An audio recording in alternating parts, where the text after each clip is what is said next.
Welcome back to a breakdown on the world's most formulaic Dragon Ball show. Yay! It is Dragon Ball Heroes, the glorified commercial that I tell myself not to be too harsh on because it has no pretense for being anything better, but god, it is just the most stock Dragon Ball thing ever and it's so boring. I love the music, I love that it's just bizarre, wacky fanfiction nonsense, but I so wish it didn't feel like it came from a decade-old book called How to Dragon Ball.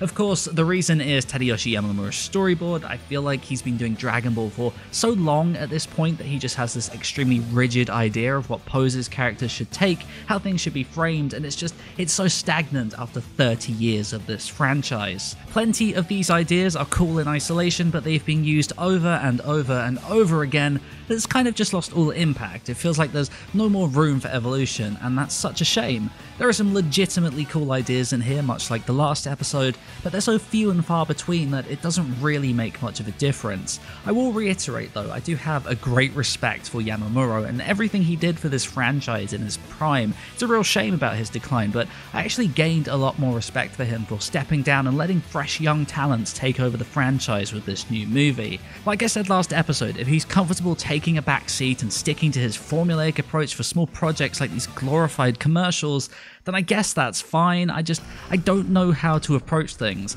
Do I sit here and just wave away all of this stuff because it doesn't really mean anything in the grand scheme of things? Or do I just be honest and tell you straight? These things aren't very well animated. There's nothing really interesting about them. They have bad designs and they stick to this antiquated formula at every opportunity. I don't know. The next episode isn't until September, so do you have time to hear your feedback? Please let me know down below what approach you'd like me to take for the future. For now though, let's dive in. We've got a much bigger staff list this time around. Last episode we only had Jin Inaba and Yukihiro Kitano, and they are both back. Joining them this time are some very familiar faces from Super. We've got Osamu Ishikawa, Hiroyuki Itai, and Tu Yong-seo. There's also a Toei veteran, Hisashi Kagawa. Tu being back is probably the most surprising thing for me.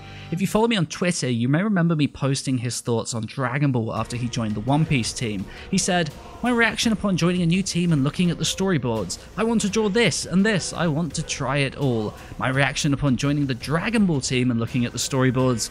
How can I draw this? How can I draw without a reference?" To be honest, while I like watching Dragon Ball, I'm not really suited to drawing Dragon Ball. As a result, I kind of figured he was just done with the series. He's got plenty of work on One Piece, Precure, Pokemon, and probably more, so I don't think he's struggling for work. He's not credited here, so let's take a look at those contributions. While I don't think he handles the opening charge, as the smoke is quite different, that might possibly be Ishikawa, he seems to come in as Goku powers up with a cool little impact frame and him and Vegeta start attacking Cumber. The line work is definitely up his alley, and that lightning, though not massively distinct from Inaba's, seems to lend support to that guess. He animates Trunks' flurry against Goku with some cool impact effects that match what we've seen from him on Super. Likewise, Vegeta getting blasted is also his work, once again showcasing his remarkably modern approach to smoke and explosions. Trunks punching Goku is also him, again recognizable for similar reasons. And lastly, Goku getting knocked back is also him. That smoke is a dead giveaway. He said he was surprised that he was top credited on the episode despite not really drawing much, and I can totally see why. There really isn't much to analyze here. This is very much just little bits of action interspersed between stretches of dialogue. Once again, this is a small-scale commercial, so you're not going to get anything substantial out of this besides some decently well-drawn art. Why am I breaking this down again? Next up, we have Hiroyuki Itai, who animates the section where Mai hands over the Potara to Goku and Vegeta. Unlike almost everyone on this project, he goes largely uncorrected. You can see his very round, high-placed ears distinctly that we saw all over his episodes on Super. There's nothing too remarkable to point out. I really like the way he drew with classic feature placement. Very large eyes, a slim face, and the nose and mouth scrunched up close to one another. That definitely makes a very big change from the typical modern approach. While Kitano steps in to animate Goku and Vegeta actually putting on the Potara, in fact you can see Goku was largely left alone, it's Itai who comes back and animates the end of the episode as Vegito flies into the camera. Again, those ears are just a dead giveaway. I don't really know much about Kagawa, though I'm told he probably animated the opening explosion, and as for Ishikawa, I'm fairly sure he mostly handled dialogue alongside the very anti-Sakuga moments. But that's kind of it.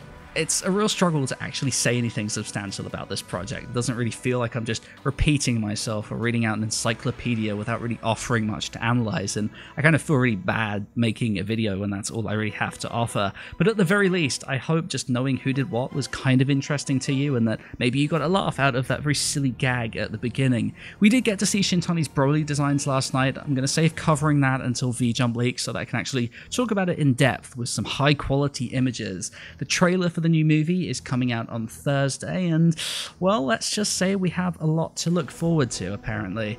That is all for now though. Thank you so much for listening. Remember to let me know how you think I should approach heroes in the future. As always, be sure to rate the video, subscribe if you're new, and I will see you next time.